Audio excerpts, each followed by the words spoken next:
I mean, is it really the net you're trying to catch everything in? Well, I can't necessarily speak for every designer at the studio, but I think... You're here. Okay, yeah, on behalf of every single person. No, I think you have kind of hit the nail on the head a little bit. One of the design principles, I think, that we have is that we all find it very rewarding when someone says, "What do you do?" And we say, "We make video games." They go, "Oh, I don't play video games." And they play yours. And then we say, "Well, we made Bejeweled." And they're like, "Oh, I play Bejeweled." All right, or "Oh, I play First Zombies." I don't play video games, but I play Zuma.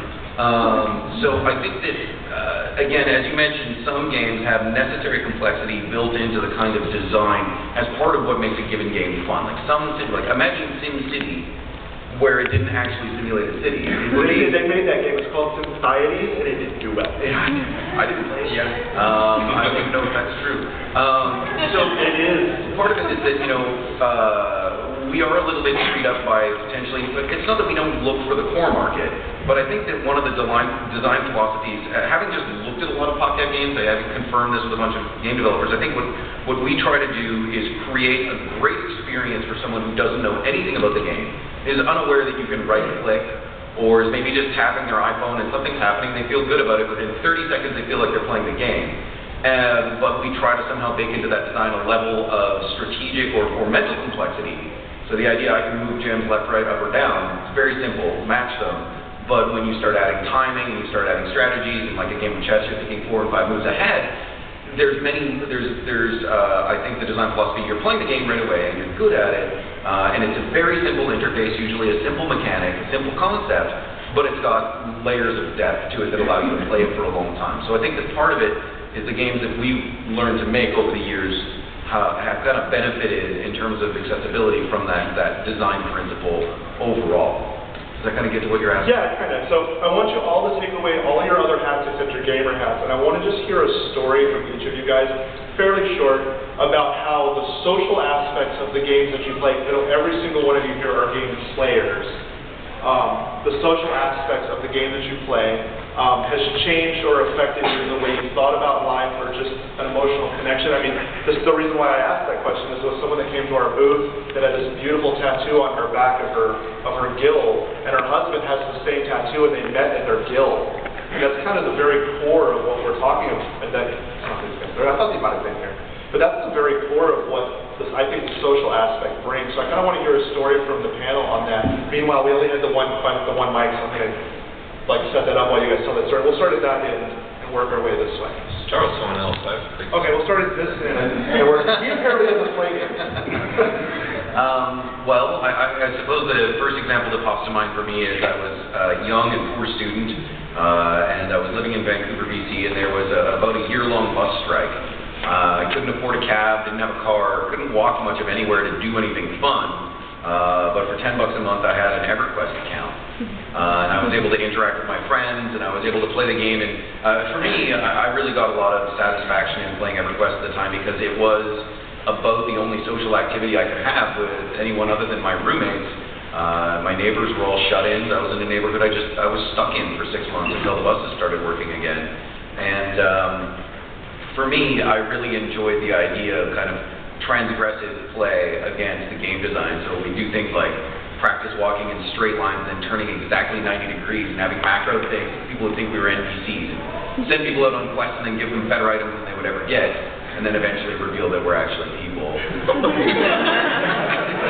When you're bored and I didn't actually much like the kind of grind gameplay. But for me, it was a very good way for me to socialize, despite the fact that for one reason or another, I was not able to go and do so in a way that I would normally, otherwise have been able to. I think my story is a little less humorous, a little more sappy. When I was growing up as a teenager, like most teenagers, I misbehaved and did everything wrong I possibly could have. But when a certain point in my life came along, the option to go out and go and do the things my friends were doing simply stopped becoming an option. It changed from going to so-and-so's house and hanging out playing games, or going to somebody's house and watching TV, turned into going to a club, going to somewhere where there were 5 steps and I could only do that one time and it wouldn't end good. So if if I couldn't hang out with my friends the way the traditional world sees hanging out, I'd have to find a different way. And my different way actually became Ultima Online. If any of you remember that ancient game. Still play. Ultima back in the day was good for those two of you that clapped. It was a great game for its time. But on a serious note, I really got rather heavy into it. One of my classmates played it. I ended up talking several of my friends into it, and we ended up being able to socialize in environments where they wanted to be and I wanted to be, and I didn't feel like I had to go out to the club or find some other environment where I wasn't comfortable. And in the end, I ended up making friends that I still have today, that I've met in real life, that I've hung out in real life, that are not just online friends. I've met people that I ended up becoming great friends with, and I even met one that I fell in love with, and we ended up having 3.5 great years in real life. So, to say that the online world can't enrich your real social life is a bunch of bull. So my story I kind of shared when I first said that it's always been my reality that games for me, since I was like 4 or 5 years old, has always just been like an equalizer. Like, no matter what was happening to me in school or, things like that, and however many directions I was being pushed in, I realized I could always find solace in games.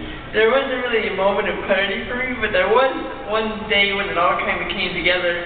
When I actually got the email from my now roommate, who's a nurse, who works in the hospital, that I had helped them get some leads for the kids that were just kind of there for a long time. And she was working with one patient who was about 9 years old, who said that, I forget the disease she had, but it was pretty bad. And she said to my roommate, the nurse, that the one thing that kept her going to therapy and surgery was the weed that was in the room because we'd gotten her one. And she said that she was happy to know that there was somebody out there making her dream stay alive. And then I like broke down in tears for like days. I was done for like a week. I couldn't go out. I shut the shades on. I was just like so happy, but like it was like there's the moment where I was like, oh, what I do for a living in some way matters, and what we all do matters in such a deep, formative way. And I think that really kind of sealed the deal for me. So, sorry, I got teary-eyed. It always happens. Sorry. Mine is probably, my sister's here actually, and she's probably going to kill me for telling this story. But when we were really little, I used to have a lot of blood work done, and I hate needles. I passed out like crazy, but I had to have blood work done every year. So my mom would always invariably take us to Toys R Us after, and I could get a new game. So that was the end of the level. I got the game, and then I got to start a new level. Well, the whole thing started that my sister would disconnect the phone, and we used to have the Nintendo Power magazines or any of the walkthroughs, and so we would pretend that people would call in, and she would actually navigate me through the levels, and I would talk strategy, and it was just, it was fun. We did it for hours. But the thing that it taught me was, I think about it even now, is that I learned to be able to trust people and to be able to delegate to people and find resources and, not feel so outside of myself because of those things. And so gaming became like this secret code, like I could trust somebody or a game essentially, because they had to work those strategies. So, clearly been sitting and thinking about this for 4 people now, and all the stories I can think of are more about running the games than playing them. So I'm going to cheat and talk about that. In my career, I've gotten 2 emails that have been formative for me. The first is from a kid back when I was working on a game called Meridian 59, old school represent, 15 years ago. So I've been making perspective? With little gerbils powering them.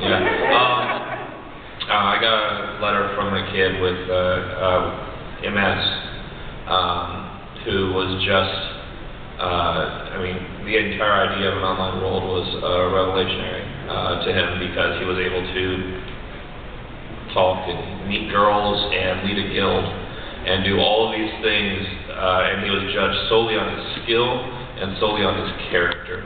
And it was just something that he never got inside of his real life when he went to school. And I thought that was one of the most amazing, powerful emails I ever read until years later I got the next one from a mother of a kid who had died with cancer.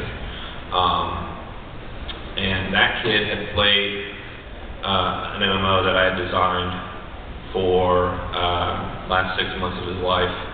And the amazing thing to her was that when you have somebody who's dying, every conversation becomes about that. You're sitting in the emergency room, and it's just this elephant in the room, and every conversation is tears, one word away, one step away. But he had these friends who had no idea that this was going on, so he was able to have these conversations about wrestling and baseball and, normal kid stuff. Where he didn't have this weight and this stigma and all these feelings of what he was somehow doing to the family, even though it wasn't his fault. And that was just powerful. And to me, it just taught me that, virtual worlds, I make them because I've come to believe that they're important, right? I think that they might not be important to a lot of people, but for the people they're important for, they are a lifeblood. And it's really reaffirming to be able to say that I make those kinds of games. I can tell my mom, who otherwise thinks I'm a grown-up adolescent, that I'm doing important things. And that's just really affirming to me. Well, I thank you all for your stories, and I think that they all kind of are a testament. I lost the microphone, but I think I'm projecting up. I think they're a testament to why we're here in this room and we're talking about the subject and why they're important to us. So I see a great line of questions here. So if it's something super complicated that you don't think the panel can answer, we can take it offline so I can get through as many people as possible. I know the person in front, so go.